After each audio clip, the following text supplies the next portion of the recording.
Merci de rejoindre votre magazine Kiosque Éco, ce magazine qui vous permet d'avoir les résumés de l'actualité en République démocratique du Congo, principalement le résumé de l'actualité économique. Ah bah oui, aujourd'hui, un sujet sur cette table, nous parlons essentiellement du bilan du gouvernement souminois un an après. Qu'est dire? Quelles sont les grandes actions menées par Judith Souminois?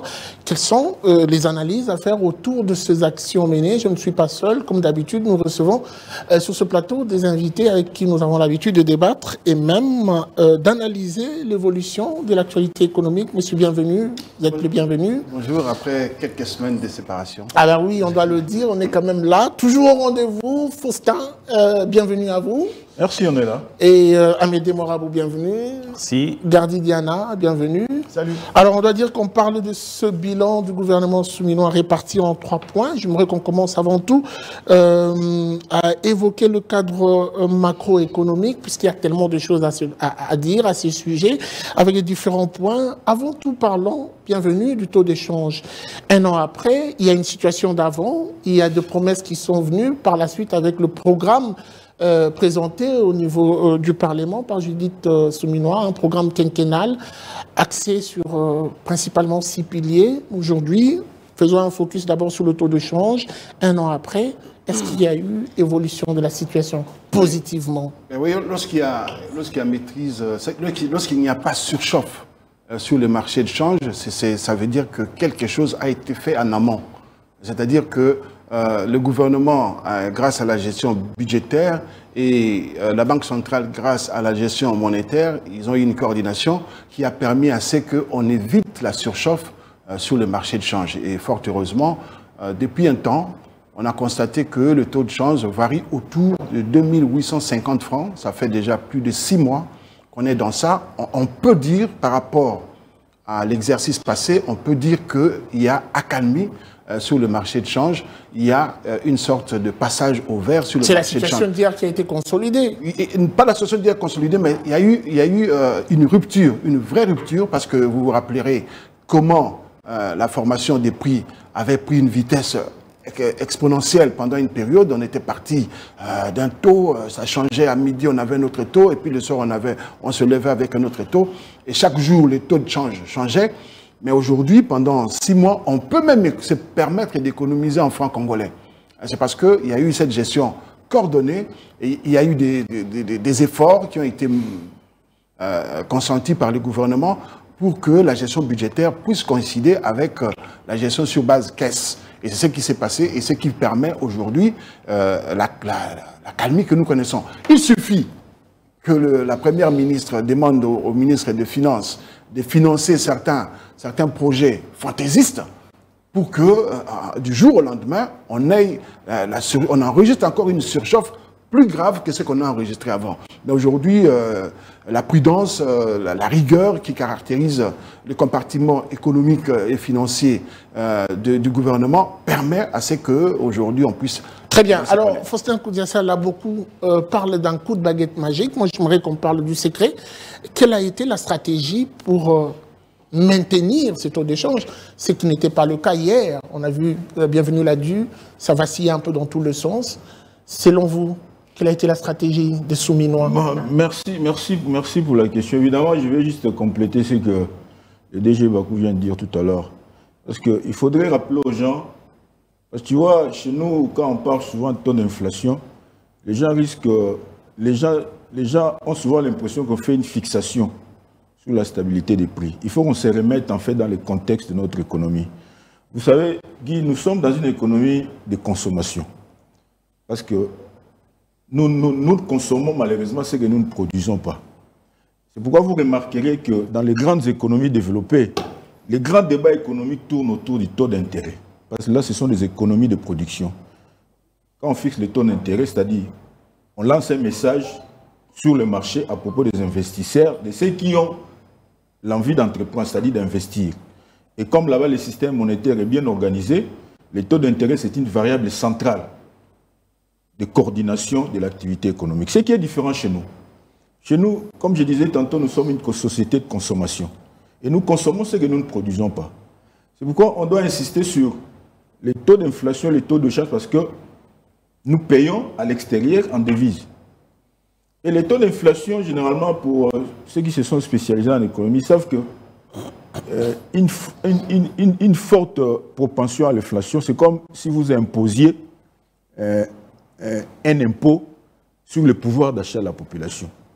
C'est pourquoi on doit se féliciter que, depuis un temps, on a gardé une certaine stabilité macroéconomique, entre autres, avec une variable centrale qui est le taux d'inflation. Parce que, au moins maintenant, on a une certaine visibilité. Mais justement, cette stabilité n'est pas tombée du ciel. Quelle a été la stratégie? On a une certaine visibilité de l'activité économique. Maintenant, je voudrais rebondir sur votre question. Ouais. Parce que chez nous également, les études ont prouvé que en fait, les ventres mous de notre économie, ce sont les finances publiques. C'est-à-dire, si vous vous disciplinez au niveau de finances publiques, ça va avoir sûrement des répercussions et sur le marché des biens et services par la stabilité des prix intérieurs et sur le marché des changes avec la stabilité de taux d'inflation. Je crois, Bakou vient de le souligner tout à l'heure, comme on s'est discipliné dans les finances publiques, c'est-à-dire en dépensant que ce qu'on est en mesure de faire, ce qu'on appelle généralement dépenses sur base caisse, ça a influé directement sur la formation des prix intérieurs et en corollaire, on a un taux d'inflation qui est relativement stable. Parce que ce que les gens doivent comprendre aussi, c'est qu'en matière de taux d'inflation, ce n'est pas pour rien qu'on parle de stabilité. On parle pas de stationnarité parce qu'on ne peut pas avoir un taux d'échange qui est à 2800 pendant toute la période, disons une année ou quelques mois. On parle de la stabilité, c'est-à-dire que les taux peuvent fluctuer, mais la stabilité est garantie par une marge de fluctuation qui est relativement basse. Et c'est ce qu'on a constaté. Tout le monde reconnaîtra avec nous que depuis un temps, en tout cas, les taux d'échange varient entre 2800 et 2900. Évidemment, en fonction des marchés, que vous soyez sur le marché parallèle ou le marché interbancaire. Donc, c'est un effort qui a été fait et on doit le reconnaître. Très bien. Alors, et l'avantage, c'est que je vais chuter par là. L'avantage, c'est que les gens ne doivent pas minimiser les efforts qui sont faits au niveau du gouvernement. Bien sûr, on ne jette pas totalement de fleurs au gouvernement. Moi, je me félicite qu'on ait gardé une certaine stabilité de taux de change pendant une période relativement longue. Et on l'a senti au niveau des prix. Parce qu'aujourd'hui, en glissement annuel, les taux d'inflation tournent autour, en tout cas, c'est moins de 10%. Déjà, pour les consommateurs qui achètent, il a une certaine garantie du pouvoir d'achat. Et pour les producteurs qui vendent, il sait généralement se projeter dans l'avenir. C'est pourquoi on dit, quand il y a une stabilité, comme c'est le cas actuellement, ça donne une certaine visibilité à l'activité économique. Tu peux pratiquement prédire ce que sera l'économie dans 3 mois, dans 6 mois. C'est pourquoi il y a un effort qui est fait et il faut qu'on consolide ça. Parce que le plus important, comme le DG Bakou l'a souligné, il faut qu'il y ait cette parfaite complicité entre le gouvernement gestionnaire de la politique budgétaire et la Banque centrale gestionnaire de la politique monétaire. Et jusque-là, heureusement pour nous, la coordination fonctionne parfaitement et les signaux sont là, ils sont ouverts sur le marché, aussi bien le marché de change que le marché des... Alors, je vais rebondir sur un mot que vous avez utilisé pour reformuler ma question. À Amédée, il parle de la discipline. Vous l'avez senti, cette discipline, et en quoi faisant? Quelle a été la discipline qui nous a permis, justement, d'avoir cette stabilité au niveau du taux de change et même de l'inflation? Quand la plupart des indicateurs du cadre macroéconomique sont maintenus au vert, il y a forcément une discipline quelque part. Puisque, justement, si le franc congolais est demeuré dans la tranche entre 2800 à 2900 les dollars américains, ça veut dire que au niveau du compte du Trésor, au niveau du ministère des Finances, on fait tout pour réguler la masse monétaire en circulation dans le pays.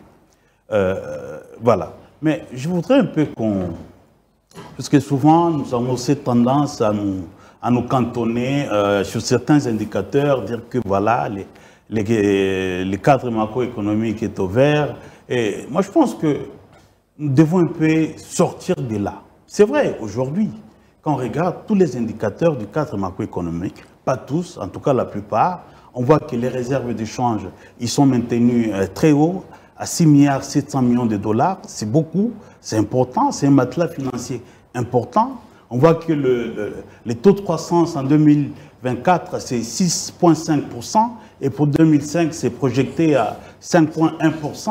C'est bien. Les taux d'inflation, Faustin l'a dit, a été rabattu depuis 2022. Et ce sont les prouesses du gouvernement souminois. À moins de 10%. C'est important de le souligner. Oui, ce sont les prouesses du gouvernement. C'est des prouesses du gouvernement. Oui. Mais je voulais dire que nous devons un peu sortir de là. Pourquoi? Parce que, de toute façon, vous savez, la mission de tout gouvernement, c'est de faire en sorte que les conditions de vie des populations s'améliorent. Moi, je pense que c'est ça le vrai challenge et c'est là où nous devons plus regarder. Parce que nous sommes au deuxième quinquennat du président de la République. Et vous savez que quand le président fixe ces 6 objectifs, ces six objectifs, ils ont comme filigrane l'amélioration des conditions de vie des Congolais. Aujourd'hui, est-ce que peut-on dire, avec, par le fait qu'on a maintenu les indicateurs macroéconomiques au vert, est-ce qu'a-t-on amélioré les conditions de vie des Congolais? Faustin a dit tout à l'heure que ça a impacté la stabilité sur le panier de la ménagère. Et il a eu à le dire avec ce mot. Je vais te répondre en disant ceci. Vous savez, dernièrement, je parlais avec un ami qui voyage souvent, et c'est un Congolais, il reste à l'extérieur, mais il fait des va-et-vient. Après 6 mois, il rentre au pays. Et je lui demandais, mais toi, quel est ton regard sur la RDC, toi qui voyages, qui vois dans d'autres pays et tout et tout.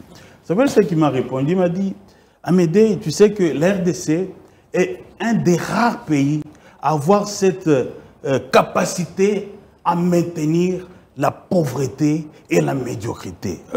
Et la discussion est partie de là. En fait, je vais dire ceci. Dès lors que, puisque les derniers chiffres que nous avons de la Banque mondiale, c'est que nous avons 74% des Congolais qui sont en dessous du seuil de la pauvreté. Ça, c'est un chiffre effroyable qui doit, en tout cas, booster tout le gouvernement à faire en sorte à inverser les choses. C'est ça le plus important. On ne doit pas continuer à se cantonner derrière des chiffres qui n'ont aucune réalité sur les Congolais. C'est ce que je veux dire. C'est-à-dire qu'on peut beau dire que, oui, le cadre macroéconomique, il est ouvert, mais réellement, les Congolais, est-ce que les Congolais, aujourd'hui, ils mangent mieux qu'il y a une année? Est-ce que les Congolais, aujourd'hui, se sentent plus en sécurité qu'il y a une année? Est-ce que les Congolais, aujourd'hui, voilà, il peut entreprendre, quand il termine, un étudiant qui termine l'université, quelle est sa probabilité à avoir de l'emploi sur le marché de l'emploi? C'est ça la vraie question. Moi, je pense qu'on doit aller au-delà de ces chiffres qui, pour la plupart en tout cas, intéressent nos partenaires. Une question avant de prendre Gardidiana. Est-ce que selon vous, maîtriser le cadre macroéconomique, c'est stabiliser la situation sociale de la population? Ça devrait être ainsi. Pourquoi? Parce que nous, en République démocratique du Congo, nous avons cette mauvaise manie de parler du cadre macroéconomique en ignorant un indicateur fondamental de l'économie, les taux de chômage. Qui en parle dans notre pays? Le président a dit, il s'est donné le pari, qu'on crée 1 200 000 emplois chaque année. Voilà, un challenge.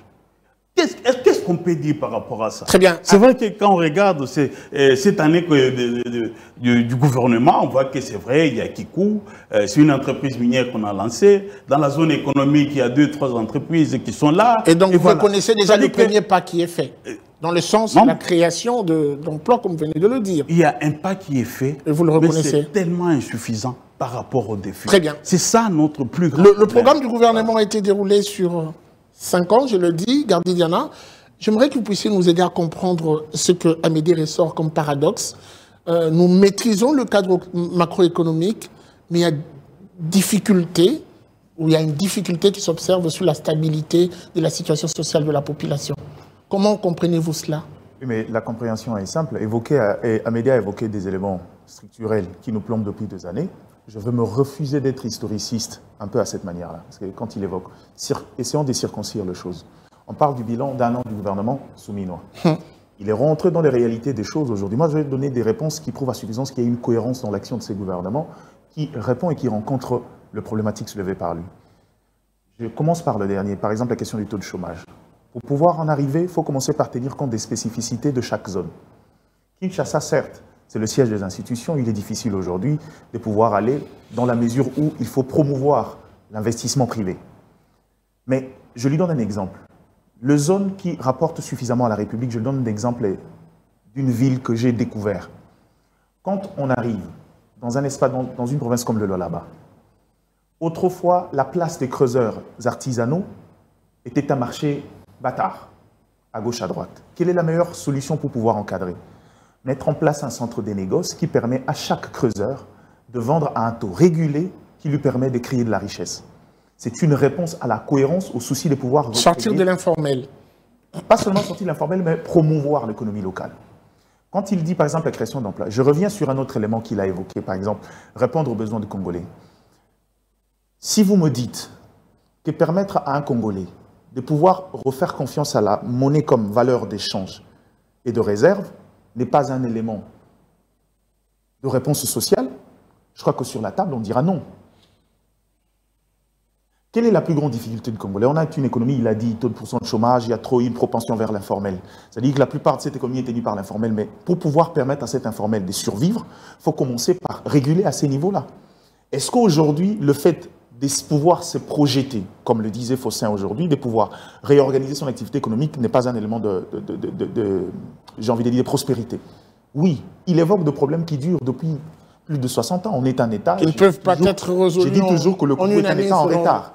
Mais là où moi je trouve, ça n'exclut pas la volonté. Là où moi je trouve de la cohérence, c'est qu'au regard de ce qu'il lui soulève, quand vous regardez les réponses du gouvernement, c'est exactement aller dans le sens d'assouvir le besoin d'Amédée. La preuve, depuis toujours, moi et lui, on s'est plaigné ici que le budget, on avait généralement des budgets de consommation. Aujourd'hui, lui, on sera d'accord que le budget, ce gouvernement soumis réserve 48% de son budget vers les investissements. Quelle serait la meilleure réponse à votre avis? Si ce n'est pas dégager un capital productif pour aller vers le projet intégrateur. Très bien. Alors, je peux dire un mot, oui, s'il vous plaît. Un détail. Par rapport aux inquiétudes qu'a soulevé Amédée tout à l'heure. Fondé. Évidemment, c'est légitime et c'est fondé. Mais moi, je voudrais qu'on se mette tous d'accord sur les concepts. Parce que vous savez, quand vous parlez taux d'inflation, taux de change, réserve internationale, derrière ces termes, il y a toute une réalité économique. C'est-à-dire, quand on dit par exemple que non, 70% de la population est encore dans le chômage, évidemment, la meilleure façon de les faire sortir du chômage, c'est de les faire participer à l'activité économique. Et quand on se félicite que le taux de croissance depuis un temps est positif, cela voudrait dire que non, la République est en train de créer d'année en année plus de richesses qu'avant. Parce que quand on dit 5% de taux de croissance, de combien de mortels il va se limiter à 5%. Mais 5% voudrait dire que vous avez créé, par rapport à l'année précédente, 5% de plus de richesse. C'est ce que ça veut dire. Et quand on dit les gens vivent encore sous le ciel de la pauvreté, ça c'est évident. C'est comme ce que Gardi a dit tout à l'heure. C'est un problème tout à fait structurel qui nécessite aussi des réformes tout aussi structurelles. Mais quand on est sur les taux d'inflation voudrait dire quoi? Quand on vous dit que le taux d'inflation est sous la barre de 10%, cela voudrait dire que le pouvoir d'achat du Congolais moyen est préservé et n'est pas aussi rogné qu'avant. Exact. C'est ce que ça veut dire. Et quelle est la meilleure façon d'améliorer les conditions de vie de la population si ce n'est pas de protéger son pouvoir d'achat? C'est ça ce qui se cache derrière les taux d'inflation. Quand on dit que le taux d'échange est relativement bas, cela voudrait dire que les 1000 francs que j'ai aujourd'hui, si je peux acheter quelque chose avec ces 1000 francs, j'ai la certitude qu'après 3 ou 6 mois, je peux toujours acheter les mêmes quantités de biens avec ces 1000 francs. C'est ça l'avantage de la stabilité du taux d'échange. Quelle est encore cette meilleure manière d'améliorer les conditions de vie de la population si ce n'est pas en protégeant la solidité. On le prend et puis on ajouter. Moi, j'ai embrayé dans le sens de Faustin. Par exemple, ajoute aussi un élément. Parce qu'aujourd'hui, quand on parle justement de cette notion de croissance, pour moi, l'un des éléments qui me rassure qu'on est également sur la bonne voie, c'est qu'on prend compte des secteurs porteurs de croissance aujourd'hui. Exactement. C'est pas seulement les mines aujourd'hui. Ça veut dire que le secteur de la construction et d'autres services ont participé énormément à la croissance de la République. Ça voudrait dire qu'il y a eu une évolution, on quitte cette forme de dépendance vers l'industrie extractive, et pour moi, c'est une meilleure façon de promouvoir cette économie. Alors, un mot sur les taux de croissance. Oui. Et vous savez que nous avons passé toute la décennie 2010 avec un taux de croissance positif, la RDC. Mais malgré ça... Combien de pourcents? Ça variait. On a connu, on a frôlé même sur Matata un taux de croissance à deux chiffres. C'était à 9,7%. Et actuellement? Donc, oui, pour 2025, c'est je l'ai dit, 5,1%. Enfin, qu'est-ce que je voulais dire? Ça veut dire que nous avons connu au moins 10 ans avec un taux de croissance positif. Toute la décennie 2010. Et depuis que la décennie 2020 a commencé, nous connaissons que les taux de croissance positifs. Mais c'est de quel taux de croissance il s'agit? On a toujours reproché, et même le FMI, dans le cadre de ce rapport, le premier conclu, c'est que ce n'est pas un taux de croissance inclusif. Pourquoi on dit que ce n'est pas un taux de croissance inclusif? Parce que ça dit que ça ne permet pas à la majorité des Congolais de percevoir justement cette croissance. La croissance que nous avons en RDC, c'est une croissance, on le sait tous, c'est porté par une poignée d'entreprises minières. Et si aujourd'hui, demain, il y a effondrement des cours de matières premières sur le marché, vous verrez que notre cadre selon vous, exploser. Comment on doit se vivre ou se percevoir ce taux de croissance par la population? Justement, j'en arrive. Ouais. Au fait, c'est quoi? C'est-à-dire, quand vous faites par exemple, en 2024, vous faites un taux de croissance de 6,5%. Mais un taux d'inflation de 21,5%. Et dans la même année, vous connaissez un taux de croissance démographique de 3,5%. Est-ce que vous allez dire que réellement il y avait croissance dans ce pays-là? Non du tout.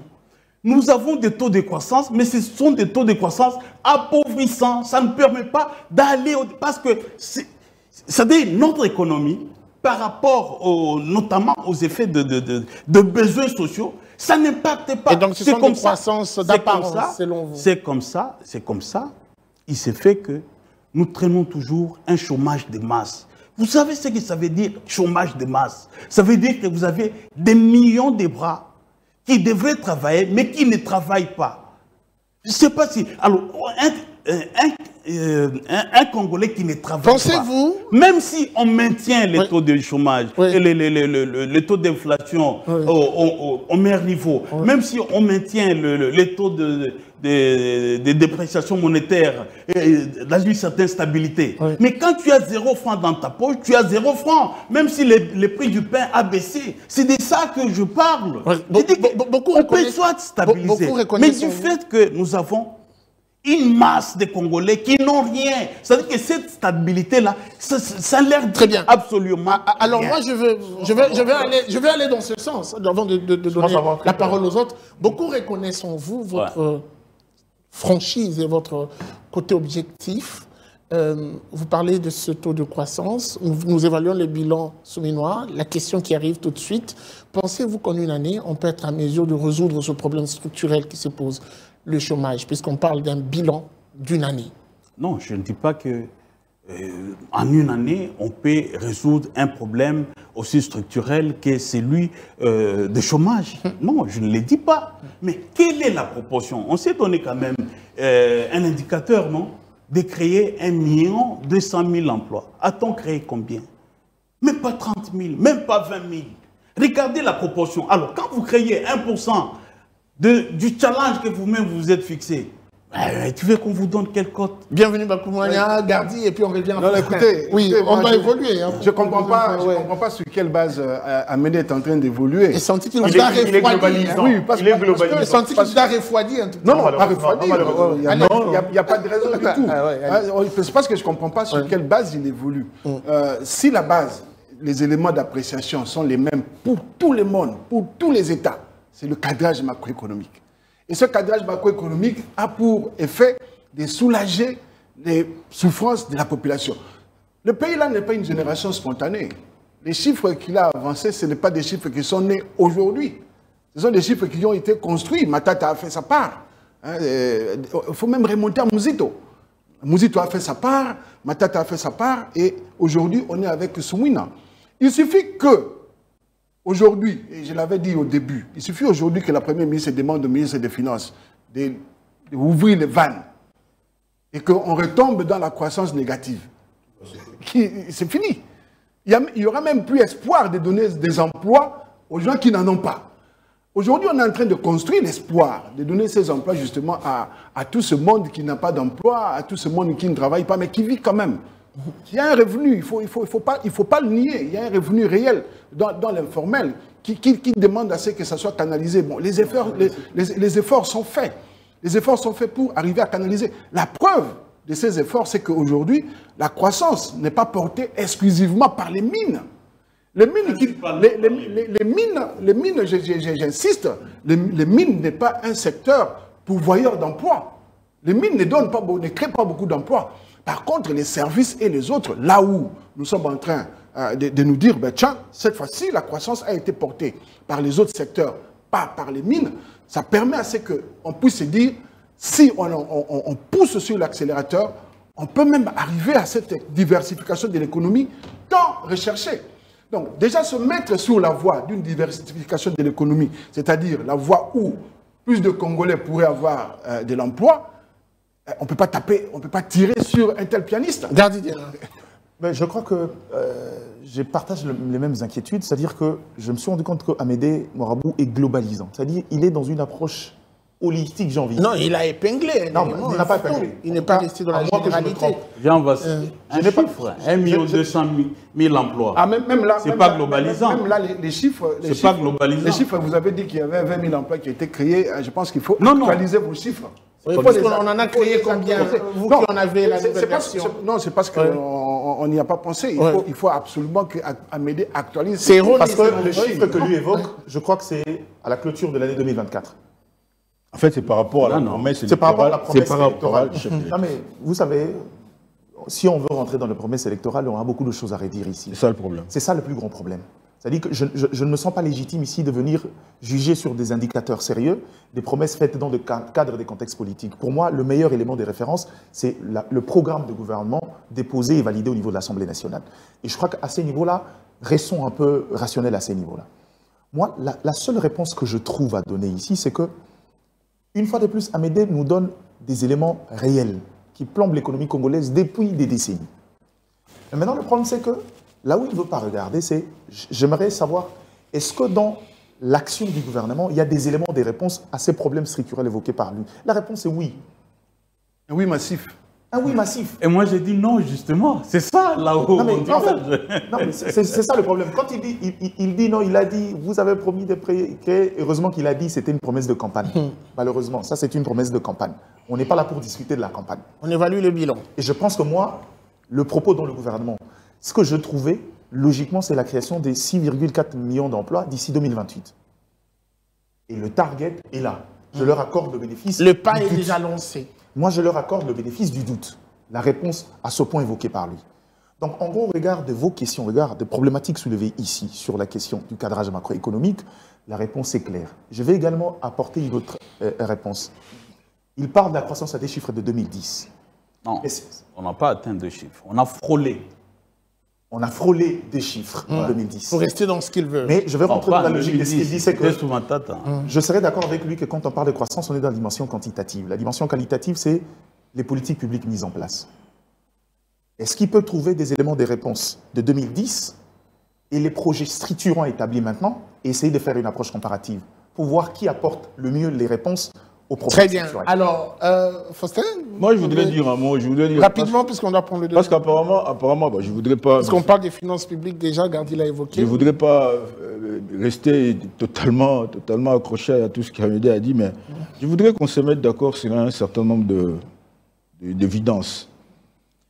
Quand vous parlez du chômage, cela voudrait dire que ce sont des gens qui ont la possibilité de travailler, mais qui sont exclus de l'activité économique. C'est ça le chômage. L'activité économique formelle. C'est-à-dire quelqu'un qui a la capacité de travailler, mais il ne se retrouve pas dans l'activité économique. C'est pourquoi je dis toujours, il faut aller au-delà des concepts. Quand on vous dit par exemple le taux de croissance est positif à 5%, 6%, quel que soit le pourcentage qu'on vous donne là, cela voudrait dire que dans les pays là, il y a une propension à créer le plus de richesses possible. Or, quand vous créez des richesses, cela voudrait dire qu'il y a des gens qui participent à la création de la richesse. Et en contrepartie, ils ont un revenu. Pour que vous améliorez le pouvoir d'achat de quelqu'un là, la meilleure façon de le mettre à l'abri, c'est de lui donner un revenu. Mais quelqu'un qui ne participe pas à l'activité économique, où est-ce qu'il va tirer un revenu? C'est pourquoi quand on parle de projets tels que la diversification de l'économie, je crois que comme on l'a dit tout à l'heure, les mines, c'est un secteur qui n'attire pas assez de main-d'œuvre. D'abord, c'est un secteur qui attire une main-d'œuvre extrêmement qualifiée, oui. Si bien qu'on ne peut pas prendre tout le monde. C'est pourquoi notre seule survie, notre moyen de sortir de ces carcans-là, de pouvoir ne serait-ce que résorber ce taux de chômage-là, c'est de diversifier l'économie. avec le secteur agricole qui peut prendre autant de gens possible. Surtout avec notre, tout ce qu'on a comme potentialité en termes de terres arables, ça peut nous aider à engager le plus de monde possible. Oui, puisque vous parlez de cette diversification. De façon à les... Oui, prenons les secteurs agricoles comme les secteurs agricoles, par les secteurs des services. Qu'est-ce qui est fait? Non, les secteurs agricoles... Combien on a pu absorber? Évidemment, Grady a parlé tout à l'heure, heureusement qu'il l'a rappelé, avec le 47% du budget 2025 qui sera affecté aux investissements publics. Vous savez, prenons l'exemple de l'Europe après la Seconde Guerre mondiale. L'Europe s'est reconstruite comment? Avec la politique des grands travaux. Et la politique des grands travaux a utilisé le plus de main-d'œuvre possible, même des manœuvres. Parce que dans le concept, en fait, dans le concept économique de base, surtout quand on parle de la macroéconomie, là, une économie ne peut prospérer que quand on donne la possibilité à ces gens de consommer. Et pour que ces gens-là consomment, il faut que vous leur donnez un revenu. Et pour que ces gens-là puissent obtenir un revenu, il faut qu'ils participent à la production. Très bien. C'est pourquoi, quand déjà, au niveau du gouvernement, on est juste à une année, c'est un programme qui est quinquennal, étalé jusqu'en 2028. Quand on sent déjà qu'il y a une volonté d'amener le plus de monde possible à participer à l'activité économique, par conséquent, on suppose déjà qu'il y a une volonté d'améliorer aussi le pouvoir d'achat de la population. Il y a une volonté de diminuer le taux de chômage et il y a une volonté de maintenir le cap dans la croissance. Très bien. Alors, par rapport à l'agriculture, puisqu'il a évoqué, si on doit évoluer. Oui, juste deux mots. En fait, j'avais posé la question au ministre de l'Agriculture au briefing pour lui demander qu'est-ce qu'il faut. La RDC devrait exploiter combien d'hectares pour parvenir à l'autosuffisance alimentaire. Il m'a dit, si nous parvenons à plus ou moins 4 millions d'hectares. Alors, j'ai demandé combien d'hectares allons-nous exploiter dans la saison culturelle 2024-2025. Il m'a parlé de plus ou moins 370 000. Tu vois l'écart. En fait, Guichoum, nous devons sortir. Il faut quand même qu'on sorte de certaines idées reçues. C'est vrai, la RDC a 80 millions d'hectares de terres arables. Mais avec la petite expérience que j'ai dans le monde agricole, juste pour apprêter un hectare agricole, apprêter, c'est-à-dire faire le remblayage, le sarclage et tout, il faut au moins $200. Un seul hectare. Ça veut dire que si vous devez apprêter 1 million d'hectares, il faut multiplier par 2. C'est-à-dire c'est 200 millions de dollars qu'il faut dépenser pour apprêter, juste apprêter, avant de s'aimer. Donc ça veut dire que les 80 millions d'hectares là, pour le mettre en valeur, nous devons dépenser au moins 16 milliards de dollars juste pour le mettre en valeur. Est-ce que le gouvernement a fait ça? Non. Est-ce que le gouvernement s'est engagé dans le gouvernement le total de son budget pour mettre dans le contexte de guerre? C'est ça la réalité. C'est ça la réalité. Il y a un problème. Moi, je crois qu'il faut qu'on se mette d'accord sur ça. En fait, le gouvernement ne peut pas tout faire. Le gouvernement ne fait la différence. Le gouvernement, l'État, on est dans une économie moderne. Amédée encore dans une économie du 19e siècle. L'État doit faire tout. Non, c'est pas ça. C'est à l'État de mettre les gens dans les conditions d'entreprendre. Ouais. C'est pourquoi on parle de réformes structurelles. C'est-à-dire que ce n'est pas à l'État d'aller dépenser les 200 milliards là pour les 1 million d'hectares. Il faut qu'on crée. C'est pourquoi il y a. Le cadre macro, plutôt comment vous l'appelez, créer les conditions d'affaires. Il faut qu'il y ait chez nous l'émergence d'une classe moyenne. Qui va valoriser notre économie. Il ne faudrait pas qu'on aille dans la logique d'Amédée où l'État on n'aura jamais le moyen. Omniprésent, omnipotent. En fait, il fait tout pour tout le monde. Non. Ça, c'est la vieille économie, ça. Et le ministre a répondu exactement. Moi, je veux... Ce n'est pas au gouvernement de créer. Effectivement, c'est au secteur privé. Mais aujourd'hui, nous avons une loi agricole qui dit que pour créer une entreprise agricole, il faut avoir... Les capitaux congolais doivent être à hauteur de 51%. Le ministre a répondu à votre question. Moi, je voudrais que vous puissiez répondre à la mienne. Oui, nous parlons. Juste, je ferme cette parenthèse. Elle est là, la question. Aujourd'hui, c'est juste pour dire que nous avons une loi agricole qui décourage justement les investissements étrangers. Parce que la loi agricole actuelle de 2011 ou 2010 dit qu'il faut 51% des capitaux congolais dans une entreprise agricole. Or, il se fait que les Congolais n'ont pas ces capitaux. Il faudrait que ces étrangers viennent. C'est ça qui est aussi un frein. Donc, quand vous dites que ce sont les autres qui vont venir, ils vont venir, comment ils vont injecter l'argent? Là où il n'y a pas de routes, là où il n'y a pas d'électricité, c'est tout ça. Très Donc, bien. on retombe Regarde, il a dit tout à l'heure, il faut créer les conditions. Voilà, les conditions sont en train d'être créées. Justement, Elles sont en train d'être créées. Et c'est ce qu'Amédée ne voit pas, ou refuse de voir. Parce qu'il les est conditions sont en train d'être créées, les conditions sont en train d'être créées de manière à ce qu'aujourd'hui, on peut entrevoir tout ce qu'il est en train de dire. Mais avant, on ne pouvait même pas entrevoir ça parce qu'on était focus sur comment maîtriser l'inflation. Face à une opacité. Comment maîtriser le taux de change. On était dans ça. Aujourd'hui, on est sorti, justement, il nous demande de sortir, mais on est sorti de ces carcans où on était dans les basiques. Maintenant, on est en train de réfléchir comment diversifier l'économie. Ce sont des discours qu'on a tenus pendant des décennies et aujourd'hui, on est en train de le vivre. Très bien. Alors, ce que j'apprécie chez vous, c'est la maîtrise des chiffres. Je voudrais qu'on parle un tout petit peu de finances publiques avec la mobilisation de recettes. Une année de sous-minois, il y a beaucoup à dire. Est-ce que la mobilisation était au point, avec notamment les entreprises génératrices de revenus, les régies financières notamment? Est-ce que vous avez senti quand même une valeur ajoutée? Oui, en termes de mobilisation, je crois qu'on regarde la dernière note de conjoncture de la Banque centrale, les dépenses sont autour de 5 milliards 400 millions ou 500 millions et les recettes autour de 4 milliards. Il y a un déficit budgétaire. C'est déjà ça. En fait, ici aussi, j'aimerais dire quelque chose de très important, Guichon. Et peut-être on ne l'a pas souligné au début de l'émission. Le gouvernement Souminos, c'est le premier gouvernement du deuxième quinquennat du président de la République. Le 20 janvier 2024, moi j'étais au stade des Martyrs, quand le président prononçait son discours d'investiture. Et un des paragraphes... Son discours de campagne. Non, Oh, d'investiture. Ah, ok. Le 20 janvier 2024. C'était déjà l'investiture du président. Voilà, le jour d'investiture. Il a dit, il s'engage à ne plus commettre les erreurs du passé. Et moi, j'ai toujours dit, et je l'ai dit plusieurs fois sur ce plateau, une des erreurs que le président a commises au cours du premier quinquennat, c'est de faire en sorte que les finances publiques puissent être portées à financer le fonctionnement des institutions et les rémunérations. Ça n'a pas été corrigé selon vous? Ça n'a pas été corrigé, justement. C'est là où j'aurais bien voulu, avant qu'on ouvre cette parenthèse, qu'on parle de la mobilisation hier et aujourd'hui. Parce que vous avez tendance à comparer les deux mandatures du chef de l'État. Hier, est-ce qu'on a pu mobiliser? Aujourd'hui, est-ce qu'il y a progression? Il ne faut pas s'arrêter sur mon mandat de et on va remonter aussi. Non. Et puis reculer, et puis prendre une année. Ce qui est fait en une année, oui. Juste dire ceci. Je l'ai dit plusieurs fois, j'ai donné ces chiffres ici. Au cours du premier quinquennat, nous avons dépensé 6 milliards 900 millions de dollars juste pour le fonctionnement des institutions et des ministères. OK? Et c'était un dépassement, s'il vous plaît, de 2 milliards 400 millions de dollars.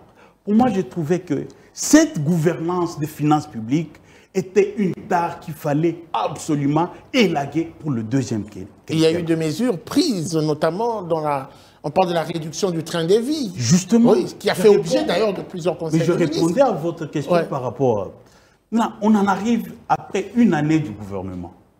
Déjà pour vous dire que le budget de toutes les institutions politiques de 2024 à 2025 a augmenté.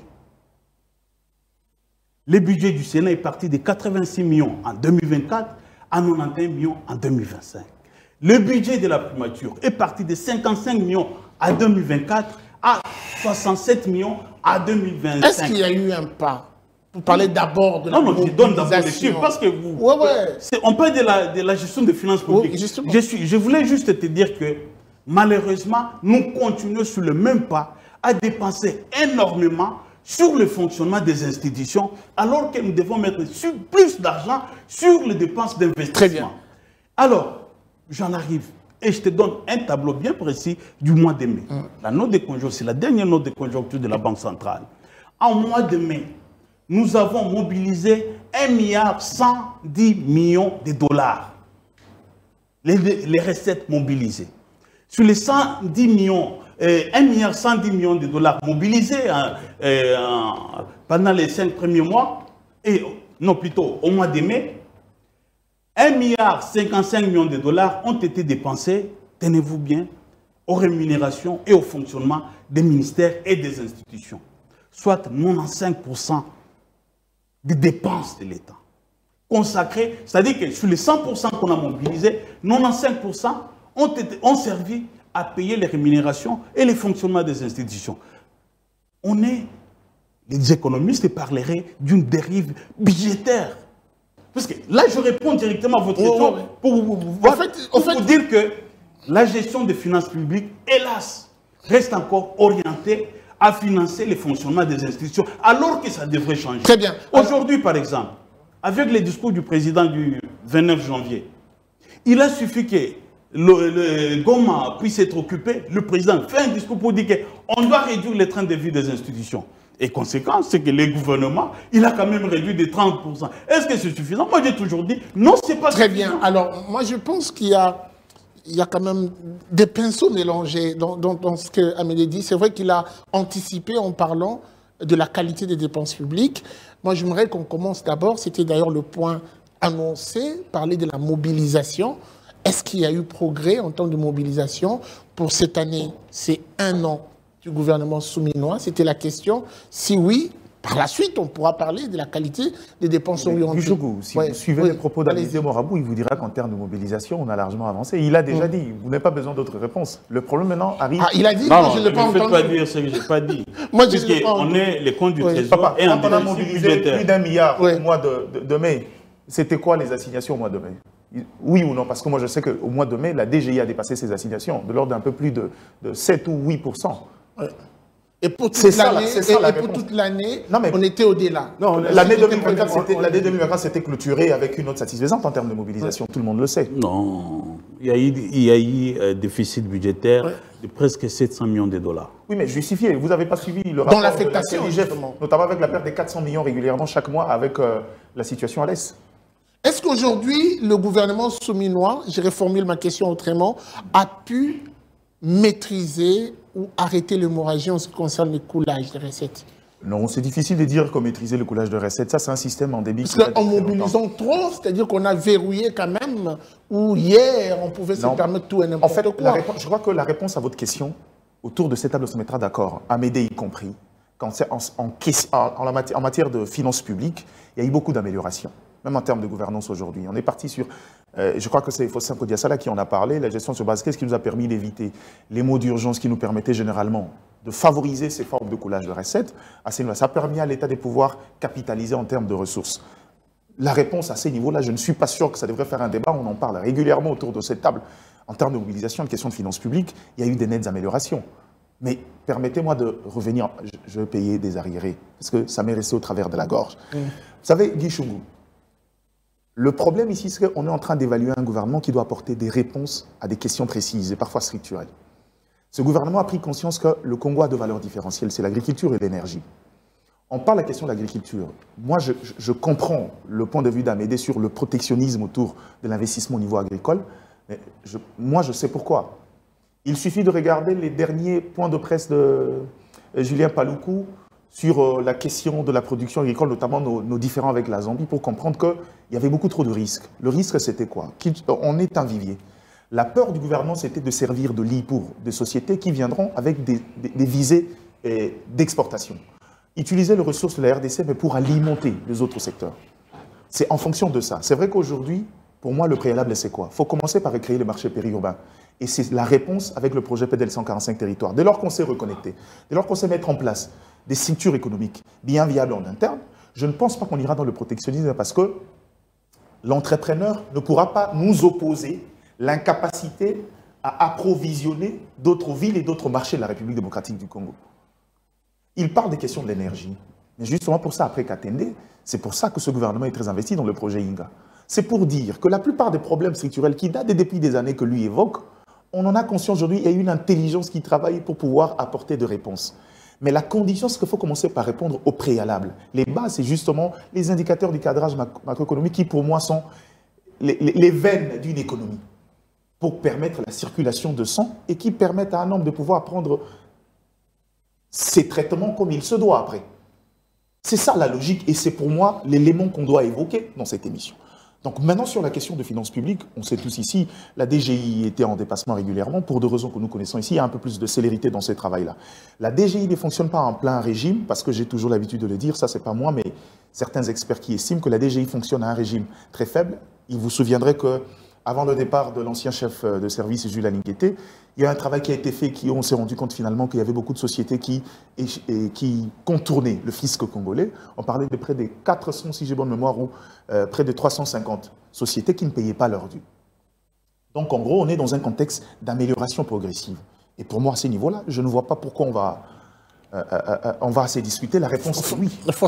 Moi, je vais compléter en restant sur ces chapitres de finances publiques là. Oui. Vous savez, Guy, en fait, les finances publiques, pour dire les budgets de l'État, c'est l'expression chiffrée de la politique économique d'un État. C'est-à-dire, si vous voulez comprendre comment un État opère, qu'est-ce qu'il s'est fixé comme objectif, il faut juste consulter son budget. Et parce que nous parlons de budget 2025, moi, je voudrais un peu contredire Amédée par rapport à certains points qu'il a soulevés.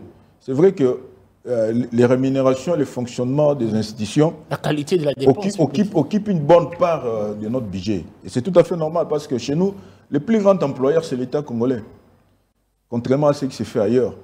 Et quand vous consultez notre économie, vous vous rendez compte que nous sommes une économie qui est encore embryonnaire. Prenez l'exemple d'un minier, par exemple, qui va investir quelque part. Vous l'obligez d'abord, à construire les routes, à se fournir en énergie, parce que si ces points-là, l'État ne peut pas le faire, les conditions ne sont pas réunies.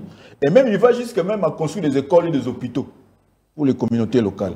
Or, normalement, toutes ces infrastructures de base, on devait déjà les retrouver. Donc, chez nous, nous sommes en fait une économie qui se reconstruit. C'est pourquoi il y a plus de pression sur le budget de l'État. Et c'est tout à fait normal. Mais quand vous consultez déjà le budget 2025, vous sentez qu'il y a une volonté de rééquilibrage.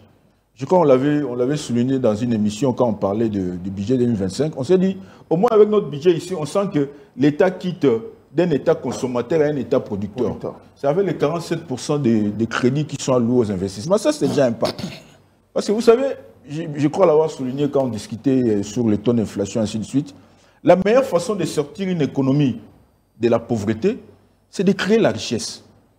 Parce que si vous créez les richesses, on suppose que vous engagez le plus de main-d'œuvre possible. Et parce que vous engagez le plus de main-d'œuvre possible, vous donnez la possibilité à vos gens d'avoir un revenu pour consommer. Et quand déjà, au niveau du budget 2025, l'État s'est dit non, c'est vrai que par rapport aux agents fonctionnels de l'État, il est obligé de les prendre en charge. Mais il se met maintenant dans la peau d'un producteur. Par des investissements publics, l'avantage c'est quoi? C'est que ça contribue à la création de la richesse. On s'est dit tout à l'heure que notre budget, notre croissance, je crois Amédée l'a souligné, n'est pas endogène parce que c'est plus porté par les secteurs miniers. C'est tout à fait normal. Mais la volonté, en fait, l'objectif, c'est qu'on quitte un peu ce carcan, cette trop dépendance au secteur minier pour créer d'autres oasis de croissance. Diversifier. D'autres oasis de croissance. Ici, l'État se décide aujourd'hui d'investir. Pas seulement de consommer en termes de rémunération, en termes de frais de fonctionnement, mais il s'est dit 47% de mon budget, ça sera pour des investissements. Ce qui n'était pas le cas hier. Ce qui n'était pas le cas avant. C'est pourquoi, je vais terminer s'il te plaît, Guy Gardi. Okay. C'est pourquoi dans nos analyses, on ne devait pas s'enfermer. On devait être bancal. Voilà, un peu, bon, le terme est un peu brutal. C'est-à-dire, on ne devait pas être borné sur une période limitée d'une année. Ouais. On doit se dire que dans ce qui est fait au niveau du gouvernement souminois, peut-être que quelqu'un d'autre va emboîter le pas après le madame. Mais c'est étalé sur 5 ans. Ce serait un programme quinquennal. Ouais. Ce serait un programme quinquennal, c'est-à-dire, déjà quand vous partez de 47% des investissements pour 2025, c'est 48%. 48 d'ailleurs. 47 ou 48 ans, bon, la marge est minime. Peut-être en 2026, ça sera 50%, ça change tout, hein. Ça sera 50% la moitié du budget. Et peut-être en 2027, on sera à 60 et ainsi de suite. C'est cette volonté-là que nous saluons. Ouais. Parce qu'il ne faudrait pas que notre budget ne soit là que pour payer les fonctionnaires. Et une réponse. La parole est fort, et Pardon, dans ce non, camp, s'il te plaît, pardon. Une réponse essentielle. bienvenue et restez non, silencieux. s'il vous plaît, Ah, s'il vous plaît, vous je sais. Il y a un élément que j'ai oublié de répondre. Mais c'est lui qui avait Notamment lancé le débat. dans le débat d'Amédée. Ouais. Sur, il a parlé ici, je ne sais pas quel est le mot il a utilisé sur les dépenses du mois de mai, mais je vais lui apporter quelques éléments d'éclaircissement sur l'arbitrage de ressources. Il fallait répondre de manière directe à des problèmes, notamment des prises en charge avec la couverture santé universelle. Il a vu les marches avec les Moncol et les autres, c'était le cas dans d'autres provinces. L'État devrait répondre à certaines exigences. Mais au-delà de ça, si j'ai bonne mémoire, c'est le deuxième ou le premier mois, fallait revoir l'enveloppe, la prise en charge des militaires et autres qui avaient augmenté. Ce qui veut dire que la charge de l'État avait augmenté, ce qui peut justifier le trop dépenses dans les ressources mobilisées. Très bien. Alors, bienvenue. Il a évoqué un élément important. Il parle de la réduction du train de vie. Nous en avons fait plusieurs fois des émissions ici. Et par la suite, on a appris cette volonté de 30% du gouvernement de revoir. Amédée dit que c'est insignifiant, ce qui n'a jamais été le cas hier. Pensez-vous, voyez-vous les choses comme lui? 30%. Non, évidemment que je ne vois pas Oui. les choses comme lui, parce que le pays doit avoir des ambitions. Hein, nous sommes dans un pays qui se cherche. Il ne faudrait pas que, quand on veut, par exemple, assister à une réunion, que le chef de l'État prenne un vol commercial. Ça ne va pas. Hein, avec tous les risques que cela comporte, il ne faudrait Donc pas vous justifiez, pas que ces ministres va négocier des milliards en France, en Belgique, aux États-Unis, hein, qui restent dans un hôtel Ibis. Soyons sérieux. Et donc vous justifiez le côté En tout cas, budgétivore de... ce n'est pas le côté budgétivore, institutions. mais c'est le côté effort. Et j'aimerais qu'on reste dans les contextes d'aujourd'hui et qu'on n'extrapole pas. Oui. La réduction est venue avec le gouvernement. Oui, la réduction là, avec le budget rectificatif. Par exemple, la présidente de la République a perdu 22 milliards de dollars, 22 milliards de francs congolais. C'est une réduction qui est réelle. Et Amédée a avancé un chiffre sur la primature de 72 milliards. Non, la primature, c'est 52 milliards. C'est 52 milliards de dollars. Et aujourd'hui, la primature... C'était en dollars. Il faut convertir en dollars. Bon, 52 milliards de francs congolais aujourd'hui, avec les coupes qui ont été opérées, des coupes réelles. Et même l'Assemblée nationale. nationale. On est à 43. Et à l'Assemblée nationale, la coupe est passée. On est passé à l'Assemblée nationale de 300. Il y a eu une réduction de 160 milliards de francs congolais. C'est énorme quand on a ponctionné comme ça chez les députés et chez les sénateurs. On est passé de 246 milliards à 183 milliards. Vous voyez que les efforts sont faits, les efforts sont consentis pour que finalement, on puisse rencontrer cette demande qui a été permanente, qu'on a toujours formulée ici, qu'on puisse baisser le train de vie des institutions. Et là, le gouvernement souminois a répondu à cette exigence en opérant des coupes, et des coupes qui permettent à ce qu'on puisse financer les autres secteurs. C'est insuffisant, c'est vrai, mais c'est parce que nous devons avoir des institutions qui fonctionnent normalement. On ne peut pas avoir des administrations qui n'ont pas de papier pour écrire des correspondances. On ne réduit pas pour le plaisir de réduire. On réduit les superflus. D'accord. Mais pour l'essentiel, on doit les maintenir. Même si un gouvernement d'austérité du genre Ken Wadon doit arriver demain, il aura besoin d'un minimum pour fonctionner. Très bien. Je voudrais juste ajouter un mot par rapport aux chiffres qu'a avancé le DG Bakou. C'est vrai qu'en termes de réduction de train de vie de l'État, on sent qu'il y a déjà quelque chose qui s'est fait. La présidence, l'Assemblée nationale, la primature, et même le gouvernement sensiblement réduit tout ce qui lui a été affecté comme ressource dans le budget de l'État. Mais c'est que moi je me félicite en plus de ça, c'est au niveau de la pression fiscale. C'est vrai que la pression fiscale est partie de 15, disons, on l'a rabaissé jusqu'à 12%. Qu'est-ce que ça veut dire? Ça veut dire que non, la volonté du gouvernement, c'est vrai qu'on reconnaît, parce qu'il ne faut pas ignorer qu'on est toujours en guerre. C'est un gouvernement de guerre. Et, avec un budget de guerre. Et on sent que le gouvernement a ce souci-là de ne pas tuer en fait la poule aux œufs d'or. Parce que ceux qui contribuent sont des entreprises. C'est-à-dire quand vous réduisez la pression fiscale, c'est une façon de dire que non, vous donnez un peu la possibilité aux entreprises de respirer un peu, pour ne pas les asphyxier. On parlait tout à l'heure de taux de croissance, qu'il y a des gens qui créent des richesses, ainsi de suite. Les richesses ne peuvent être créées que par les secteurs privés, par des entreprises. Et quand l'État s'est fait violence en imposant moins les entreprises qui contribuent, il y a là certainement un souci d'aller de l'avant. C'est-à-dire un souci de donner aux entreprises la possibilité d'investir le plus possible et d'engager le plus possible de gens pour lutter contre le chômage dont fait puisqu'on parle... Je voulais juste ajouter un mot parce qu'on avait parlé de mobilisation et je n'ai pas entendu de réponse là-dessus. Je voudrais ajouter un mot et dire aussi que cette maîtrise du cadre macroéconomique qu'Amédée semble ne pas prendre en considération aujourd'hui, c'est aussi un élément clé dans la coopération avec les institutions financières internationales. Si vous ne maîtrisez pas votre cadre macroéconomique, le FMI ne mettrait pas toutes ces facilités de 266 millions de dollars américains qu'on met à la disposition de la RDC. 165 de la Banque mondiale. Et puis, la Banque mondiale, c'est 165 millions de la Banque mondiale pour soutenir, pour appuyer des projets, c'est-à-dire des appuis budgétaires. Ce ne sont plus des appuis à la balance des paiements, des appuis budgétaires. Ça ne vient qu'avec un sérieux dans l'économie. Ça veut dire que la gestion telle qu'elle se fait aujourd'hui, ça respecte les normes, ça respecte les standards. C'est pas comme à l'époque, j'admire beaucoup l'image de Matata Ponyo qui disait que le pays n'était pas malade, on n'avait pas besoin de médecins. Moi, je dis toujours que le FMI, la Banque mondiale, c'est le médecin, c'est aussi le préfet des disciplines.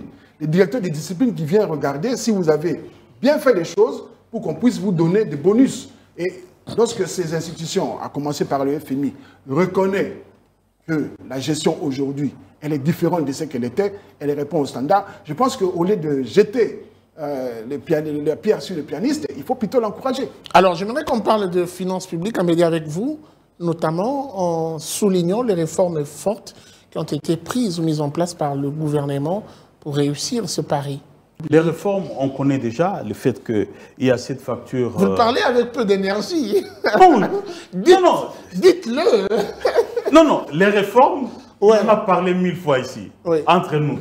On a parlé de la facture normalisée. On a parlé... Ils nous ont marqué aussi, personnellement. Mais bien sûr. Voilà. On a parlé de la facture normalisée. On a parlé du compte unique du Trésor. On a parlé de la direction générale de compte unique du Trésor et autres. Mais toutes ces réformes, ça c'est déjà un acquis. Oui, quelles sont les retombées immédiates de ces réformes? Mais on attend par exemple la direction générale de comptabilité publique et de compte unique des Trésors. On attend sa mise en œuvre effective, par exemple. La facture normalisée, la DGI pourra généraliser son implantation, je crois, en janvier 2026. Donc, on est en train on continue à implémenter les réformes. Et ça servait à quelque chose. Gardez Diana, allez-y. Bon, je ne reviens pas. Je crois que la plupart des réformes déjà mises en place, Amédée l'ont évoqué.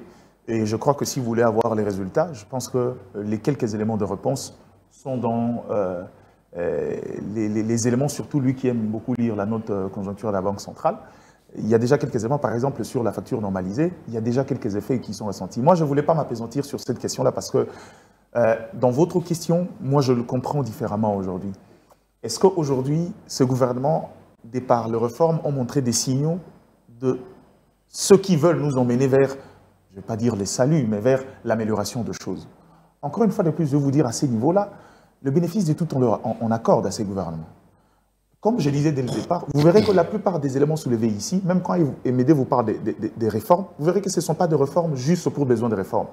Ce sont des réformes qui viennent répondre à des questions bien précises, des questions très structurelles. La question majeure est connue. L'amélioration des conditions de vie de la population, c'était ça essentiellement. Et je crois qu'à ça, vous avez été suffisamment servi. Ces réformes ont touché. Vous avez été suffisamment servi. Je crois que vous avez été suffisamment servi tout au long de cette émission. C'est vrai que Amédée nous a amené dans un aspect historiciste pour les éléments d'autrefois de plusieurs années, mais dans le contexte aujourd'hui, il y a des réponses qui sont apportées. Ça, c'est une certitude. Il y a encore beaucoup de choses à faire. Ça, c'est une évidence. Il y a encore suffisamment de choses à faire. Mais la vérité, c'est qu'aujourd'hui, par l'action de ce gouvernement, par comment ils font, moi, je n'ai pas d'inquiétude sur ce que Amédée évoque, par exemple, les ressources. Je rappelle déjà à Amédée, comme il a dit, il a bien chuté. Moi, j'aime beaucoup sa chute. Attendons voir. Le budget est une projection. Il attire de vous, il a dit. Oui. Il a cité l'auteur. Justement, la projection, le budget est une projection Aujourd'hui, on est dans un collectif budgétaire, pour des raisons que nous connaissons tous, pour des raisons sécuritaires. Ça veut dire que déjà à ces niveaux-là, il est possible que... Mais moi, ce que j'attends, ce n'est pas que le gouvernement atteigne les 48%. Pour moi, il y a un seuil raisonnable dans la capacité de mobilisation et dans l'investissement. Si on me dit qu'on a... Les dépenses d'investissement ont atteint à la limite 35-37%, pour moi, ça sera... Je m'en voudrais. En tout cas, ça sera une question de tour de table, parce qu'on doit prendre Mais la je caricature. peux dire un mot sur ça, juste un petit mot. Rapidement, puisqu'il y a la question de Ça tour de m'étonne table. que Garci se Rapidement. contente que les besoins d'investissement, les dépenses d'investissement atteignent 35%, alors que généralement, dans ces pays, les dépenses de fonctionnement sont en dépassement budgétaire. Moi, je pense que... Essayons quand même... Non, quand même, à un certain moment... Disons les choses. Très bien. Je peux reprendre ma parole. Non, vous le direz, vous le direz. On va le dire. On va en parler dans les On va le Quand vous avez des projections de 40, On va le dire. dans un contexte de guerre, après Ouais. un collectif budgétaire, quand vous atteignez 37-38, vous voulez me faire croire que c'est pas un pas... Faustin, vous avez la parole. Ça a encore Vous une avez fois de droit plus, à la c'est parole. mauvaise foi. Non, Allez-y. j'attends que termine. Allez-y, j'ai déjà fini. Je lui retire la parole. Là sur Amédée. Oui, allez. Bon, non, c'est lui qui a des satisfactions. Allez. Moi, je disais, vous savez, quand tu as parlé de réforme sur les finances publiques, c'est très simple. Les finances publiques n'ont que deux compartiments. Il y a d'un côté les recettes et de l'autre les dépenses. C'est-à-dire, en termes de dépenses, tout ce qu'on vous demande, c'est d'améliorer la qualité. La de qualité. la Les dépense. réformes pour accompagner cette amélioration. Et pour dépenser, normalement, vous devez avoir des ressources en termes de recettes. Aujourd'hui, le plus grand pourvoyeur des recettes au niveau de l'État, c'est la DGI, qui a même relégué très loin la DGDA et la DGRAD. Mais est-ce que vous vous êtes posé la question de la qualité du fichier fiscal de la DGI? Ça ne dépasse même pas 300 contribuables. C'est moins que ça. C'est pourquoi on revient toujours à ce qu'on a dit avant. Tu sais pourquoi? C'est parce que les 300 là, ce sont des grandes entreprises. Justement, c'est ça. 93% des recettes de la DGI proviennent des grandes entreprises. C'est pourquoi je reviens toujours à ce qu'on a dit avant.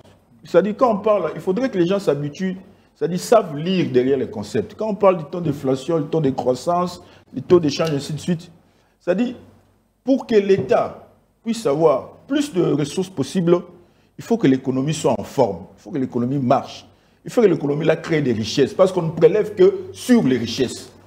C'est pourquoi on doit tenir à ce que notre économie puisse avancer et qu'elle s'affranchisse de certains miniers, qu'on crée d'autres canaux de croissance, parce que c'est sur ces canaux-là qu'on va encore plus prélever. Alors, et si vous prélevez plus, cela suppose que vous allez dépenser, vous allez diversifier, ainsi de suite. Alors, j'avais prévu une question autour de table, mais je pense que je vais la poser carrément à Bienvenue, puisqu'on doit prendre la caricature et partir.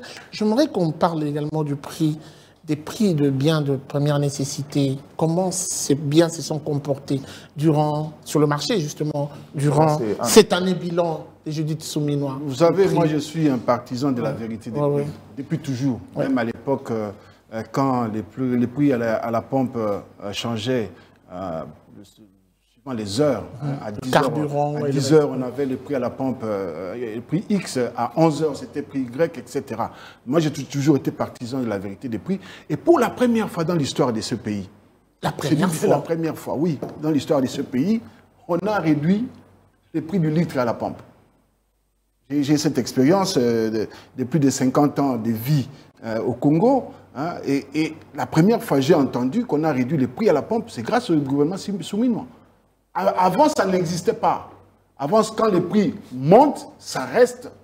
Mais aujourd'hui, on est parti de 3 000 à 2990, 2900 quelque chose. On a rabattu le prix. C'est nouveau. Et il n'y a pas meilleure manière de préserver le pouvoir d'achat de la population. Il n'y a pas meilleure manière d'assurer la qualité du panier de la ménagère que de maintenir le prix du carburant à des niveaux acceptables. Et cette réponse, le gouvernement Souminois l'a donnée, et cette réponse permet aujourd'hui de dire que le prix, et vous savez ce qui induit la hausse des prix du carburant sur les transports et sur le prix des biens de consommation courante, c'est énorme quand on a une réduction même d'un franc congolais. Pour moi, c'est énorme et ça représente beaucoup. Mais aujourd'hui, on a eu une réduction quelque peu significative, simplement parce qu'on a analysé la structure de la tarification, on l'a analysé, on a trouvé des points où personne n'osait jeter ses yeux là-dedans pour des raisons que j'ignore, mais aujourd'hui, il y a un gouvernement qui a pris le courage de regarder à l'intérieur de la structure de prix et de trouver des anomalies qu'on a élaguées et qui a permis à ce que le prix puisse baisser. Une action que tu n'as jamais rencontrée. C'est une première action. Et si vous mettez à côté de cela les taux de change qui n'ont pas bougé, et vous mettez encore à côté les taux d'inflation qui aujourd'hui... c'est un équilibre. Vous pouvez dire aux Congolais qu'il y a espoir. Au lieu de désespérer, aujourd'hui, il y a espoir. Et si vous ajoutez encore à côté de tout cela, le fait que la croissance n'est plus portée que par les mines, et qu'il y a cette lueur d'espoir de la diversification de l'économie, je pense que l'espoir est permis. Enfin, le changement de paradigme. Très bien. Alors, je n'aimerais pas évoquer la théorie d'Amédée qui remet un peu en cause la démarche du gouvernement dans la prise en charge de la subvention avec le carburant et tout. Normal. J'ai eu à le recevoir sur ce plateau, on en parlera dans le couloir, mais j'aimerais qu'on prenne déjà la première caricature qui sera vite commentée et qui s'affiche déjà derrière nous. On va voir. On voit une dame qui ressemble à la première ministre, Judith Souminois, et puis il y a un juge, on écrit FMI, c'est le FMI. Donc voilà, c'est écrit bravo, la croissance, garder le cap. Et puis il y a la première ministre qui réagit, obligée. Mais bon, on va commenter rapidement. Mais anogastrite pour oui. Alors, ce langage-là, toi, tu ne le comprends pas, anogastrite. Allez-y. C'est un système médical pour permettre à une femme de ne pas s'engraisser. Donc il faut des réformes. Dire que la réduction de train de vie d'institution, c'est l'anogastrite. C'est l'anogastrite, je crois, dans ce contexte-là. Permettre à ce que cette fois-ci, les institutions ne consomment pas toutes les ressources de la République. C'est comme ça que moi je comprends cette caricature, mais c'est avec raison parce qu'on en a parlé. Et le bonheur. Ce que j'aime, c'est que l'exemplarité qu'elle a donnée, avec les 30% déjà, on a touché et les rémunérations et les frais de fonctionnement. Très bien. Elle a prêché par l'exemple. Elle a prêché par l'exemple. C'est plus de 7 000 milliards de francs congolais dans les salaires et une marge de près de 9 milliards dans de 9 000 milliards dans le frais de fonctionnement. Deuxième caricature, rapidement. Si tu veux que je passe juste un mot, j'aimerais beaucoup plus commenter la deuxième. Allez, justement, pour constater que là, le FMI, le taux de croissance est à 6,5 pour l'année en cours. Et la projection, 2024. Qu'est-ce que je dis 2024. Et moi, j'estime que c'était 7. Les projections pour 2026, c'est que pour cette année, c'est que les taux de croissance seraient de 5%. Mais à côté des autres pays africains, la moyenne africaine, elle est de 3. C'est dire que la République démocratique du Congo pourrait afficher un taux de croissance bien meilleur sur le plan africain. Très bien. Deuxième caricature. Ah ben voilà. Pour ça, je prends Amédée et Faustin. Amédée d'abord. Trop d'abus dans les procédures, de gré à gré, c'est trop. Fini la récréation. À quand la prochaine? À quand la prochaine? Oui. Bon, je crois ici on parle de marché public. Je sais que on parlait des réformes tout à l'heure. Il y a une des réformes, c'est la digitalisation du système de marché public. J'ai oublié l'acronyme de cette réforme-là. Et cette institution, elle est placée sous la tutelle de la primature, c'est-à-dire de la Première ministre.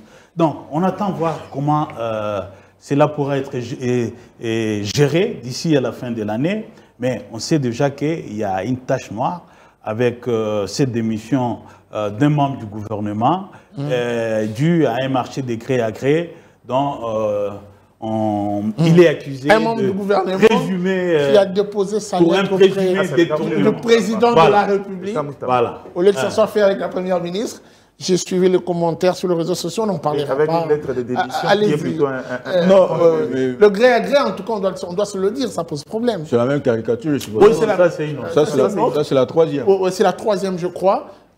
Qui peut ramasser votre commentaire parce que, Afro, c'est vrai, je ne sais pas, en contradiction. Démission et tout, contradiction avec votre version. Non, moi je voudrais plutôt revenir sur la précédente. La précédente, là je suppose que c'est une représentation de Madame la Première ministre. Quand on dit finir la récréation, c'est que quelque part on a été complaisant avant.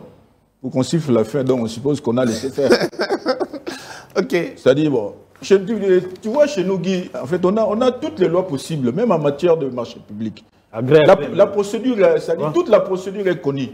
Mais ce sont les mêmes qui contournent les mêmes procédures qui généralement se retrouvent dans cette situation-là. Et quand madame dit qu'il a fini la récréation, je suppose qu'il y avait un temps où on avait permis à ce que les gens contournent la procédure. Je suppose que maintenant, bon, tout le monde va revenir sur le droit. Très bien. Et puisque la récréation est finie, écoutez, nous devons finir aussi cette émission. Si le ministre de la Justice a été poussé à la démission, ce n'est pas qu'il a démissionné volontairement. Hein, Constant Moutamba, après avoir été mis en accusation, après des autorisations, il a été poussé à la démission parce qu'il n'a plus d'autre solution que de démissionner. Mais c'est parce qu'il y a eu quelque part des gens qui ont travaillé pour qu'on puisse regarder et déceler que ce marché de gré à gré ne répondait pas aux normes. En particulier. C'est-à-dire que la première ministre aussi. Il y a un œil maintenant regardant. Oui, justement, c'est ça qu'on n'avait pas avant. Oui. On a eu des attributions de marchés publics ici qui se faisaient simplement par un coup de fil. On disait... Et aujourd'hui, l'ARP et la direction de contrôle des marchés fonctionnent. La DGCMP dit que c'était une formalité. C'est pourquoi je disais, Guy, c'est-à-dire qu'il faut que nous fassions fonctionner nos institutions. Oui. En matière de marché public, la procédure est connue. Très bien. Alors, la procédure est connue. Les règles sont si madame la Première ministre, par rapport à la caricature, siffle réellement la fin de la récréation, on suppose que tout le monde doit revenir sur le droit chemin maintenant. Il y a un marché public, vous suivez la procédure. On va éviter tout ce qui s'est passé et ce qui a fait, ce qui a conduit à ce que Moutamba. Je compatis à ce qui lui a arrivé. Vous le regrettez, on le sent. Vous le regrettez, on le sent. Alors, on a fini cette émission. Merci à vous de votre disponibilité. Merci également à vous de nous avoir suivis. C'était votre émission Kiosque Éco. C'était donc le résumé de la semaine, beaucoup plus. Actualité économique en République démocratique du Congo, vous avez suivi. Nous avons parlé du bilan, un an du gouvernement souminois. Ah oui, beaucoup à dire. Et ceci a été circonscrit en 45 minutes pratiquement. Nous reviendrons avec plus de détails prochainement et avec le même plaisir. Au revoir et à très vite.